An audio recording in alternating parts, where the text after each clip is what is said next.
Prophet Ayub was a descendant of Prophet Ibrahim. Ayub's mother was the daughter of Prophet Lut, and his wife was a direct descendant of Prophet Yusuf. Ayub lived in Rome with his dear wife Rahma and 14 children. Ayub was a prophet who was immensely blessed by Allah Rabbul Izzah. He was strong and healthy, had large plots of land, abundant livestock, and a righteous and beautiful family. He was also a community leader who was highly respected and loved by his people. Despite his status and wealth, Ayub was never arrogant. He was always humble. He readily helped the deprived and constantly thanks and glorified Allah Rabbul Izzah for everything he was blessed with. One day, high up in the heavens, the angels began discussing about the best of humans who lived on earth. An angel amongst them said, "The best creature on earth today is Ayub AS, a man of noble character who displayed great patience and always remembered his generous Lord. He is an excellent model for the worshipper of Allah Rabbul Izzah. In return, his Lord has blessed him with a long life and plenty of servants. The needy and the poor share in his good fortune. He feeds and clothes the poor and buys slaves to set them free. He makes those who receive his charity feel as if they are favoring him, so kind and gentle is he." Satan, who was in the vicinity, overheard the discussion and became very angry. He immediately began plotting to lure Ayub away from the worship of Allah Rabbul Izzah. He whispered evil thoughts to Ayub about the many pleasures of life that a man such as Ayub could easily enjoy. But the Prophet was a sincere servant of Allah Rabbul Izzah and was not easily flattered. This enraged Satan further. Satan approached Allah Rabbul Izzah and informed him that Ayub was not a sincere servant of his and was only glorifying him in fear of losing all his wealth. Satan suggests if you remove his wealth, then you will find that his tongue will no longer mention your name and his praying will stop. Allah Rabbul Izzah, the All-Knowing, did not believe Satan, for he knew that Ayub was among his most sincere believers and did not worship his Lord for material possessions. But he agreed to test Ayub to show Satan the absolute sincerity of his loyal servant. Overjoyed, Satan set out to destroy Prophet Ayub's wealth. As time passed, Prophet Ayub's wealth began to diminish. His land, livestock, servants, and many slowly evaded him until he was left with nothing. Immensely satisfied with Ayub's ordeal, Satan, disguised as a wise old man, approached the Prophet and said, "All your wealth is lost. Some people say that it is because you gave too much charity and that you are wasting your time with your continuous prayer to Allah Rabbul Izzah. Others say that Allah has brought this upon you in order to please your enemies. If Allah Rabbul Izzah had the capacity to prevent harm, then He would have protected your wealth." Ayub replied, "Allah Rabbul Izzah give whom He wills, and Allah Rabbul Izzah take from whom He wills, and Allah of the wealth that I have belongs to Allah Rabbul Izzah, so He was every authority to take it back from me." Ayub then turned around and continued to thank and praise Allah Rabbul Izzah. Feeling rather frustrated, Satan returned to Allah and said, "I have stripped Ayub of all his possessions, but he still remains grateful to you. However, he is only hiding his disappointment. The real test of a parent is through his children. You will see how Ayub will reject you."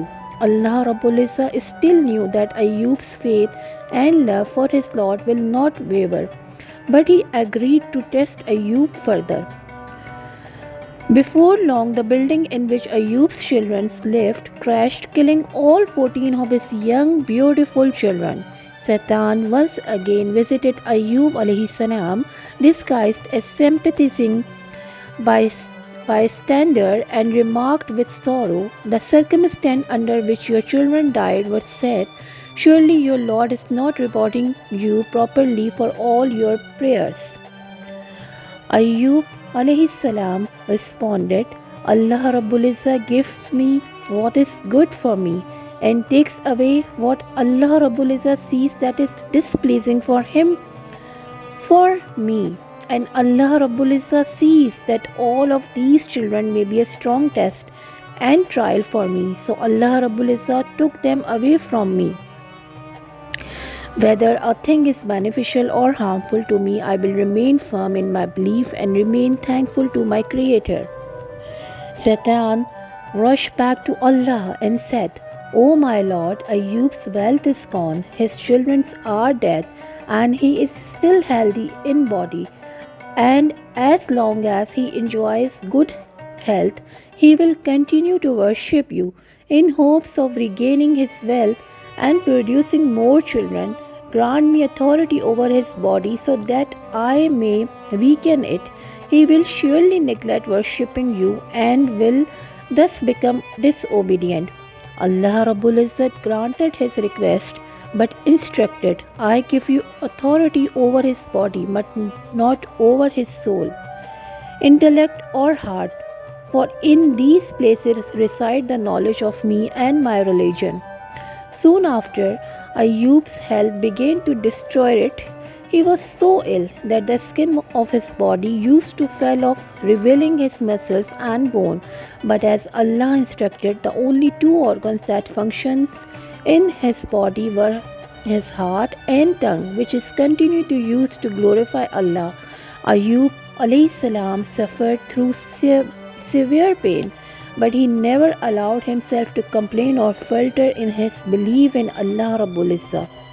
The people of the city began discussing if Ayub alayhi salam was a good person, Allah Rabbul Izzah wouldn't have done him to him, and eventually they abandoned him.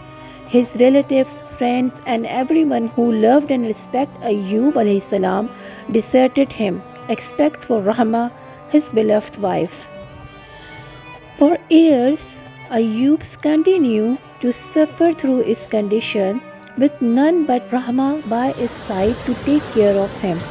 They had no money and no income, so his wife took up a job to provide for him. But the people of the city did not allow Rahma to work for long, for they feared that she would afflict them with the same illness as her husband.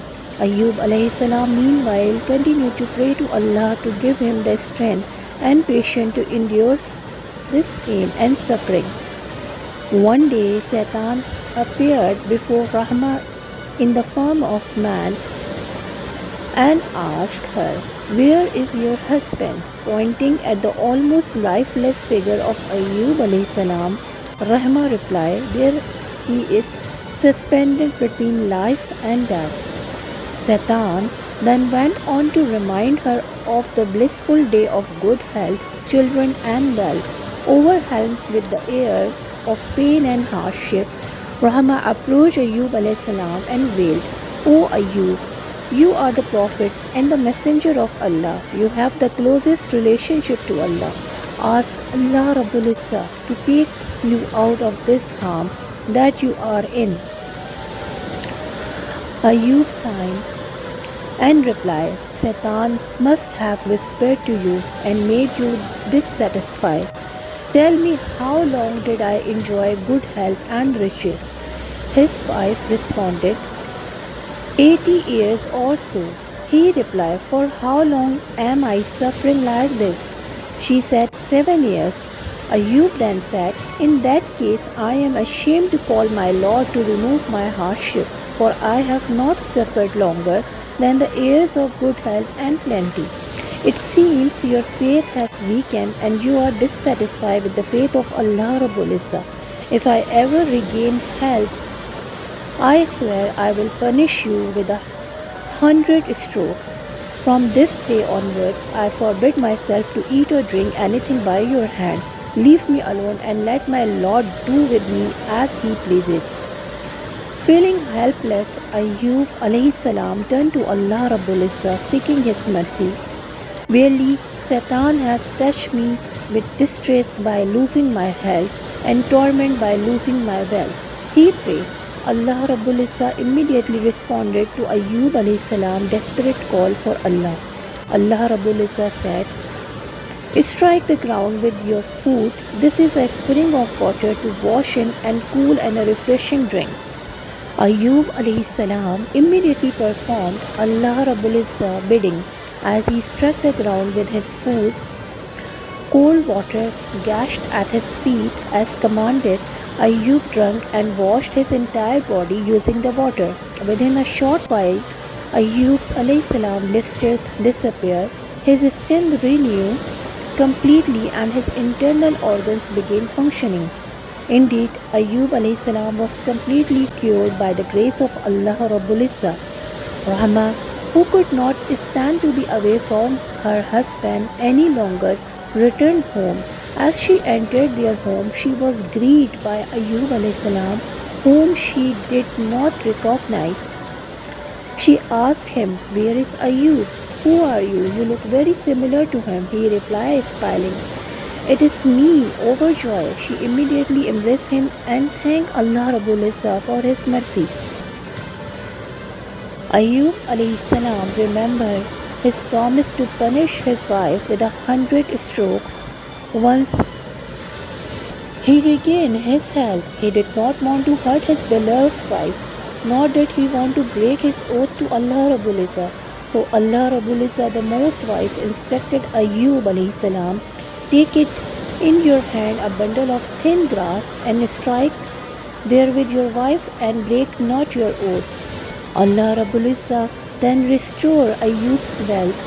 Allah sent down a rain of locusts made of gold that fell all around Ayub. When Ayub began gathering the gold locusts, Allah Rabbul Izzah asked him, "O Ayub, have I not made you too rich to need what you see?" Ayub replied, "Yes, my Lord, but I cannot shun your blessings." Ayub salam and Rahima were also given back their family. The couple were blessed with 28 beautiful, healthy children, 14 girls and 14 boys.